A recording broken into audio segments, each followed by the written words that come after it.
Good morning, everyone. Davening with Parshat Vayakhel-Pekudei. One of the things that symbolizes this experience every year of reading Vayakhel-Pekudei is that it's boring. It's boring for two reasons. Number one, in and of itself, it's just measurements and building the Mishkan in general, and therefore it's very boring unless you're an architect. And number two, we already read about it in Parshiot Teruma and Tetzaveh. So to repeat it is ultra boring. I believe that every year, this experience teaches us something about davening that I believe is very germane. One of the psukim in the Parsha is La'asot b'chol melechet machashavet. Namely, we learn from these words, melechet machshevet, that you have to do a melacha with intention.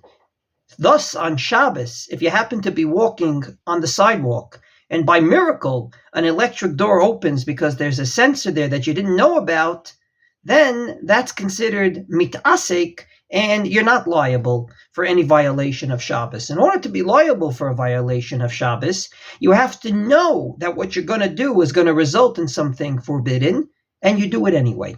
And I believe this teaches us something about davening. We can't continue to daven by rote. We can't continue to daven only by routine. We have to think about not big esoteric ideas, but at a very basic level, what are we doing in davening? We're fulfilling the mitzvah d'oraita of Kriyat Shema. We're fulfilling the mitzvah d'Rabbanan of davening. We are standing up for a Sefer Torah, fulfilling the mitzvah of lechabdo lahadro yoter midai, as the Rambam codifies, and so many other things that happen during davening.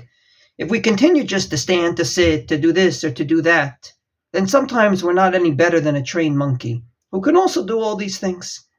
I believe this parsha teaches us something very important. Let's turn our davening into a melechet machshevet. Just like the measurements for the Mishkan had to be precise, maybe our davening could be precise at the very basic level in terms of thinking. What are we doing?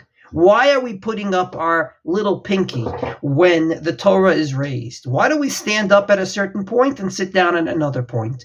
All these things can enhance our davening twofold.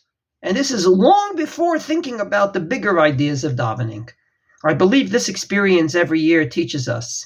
Let's try to make davening a bit less boring by thinking about what we're trying to accomplish during davening. Wishing everyone a Shabbat Shalom.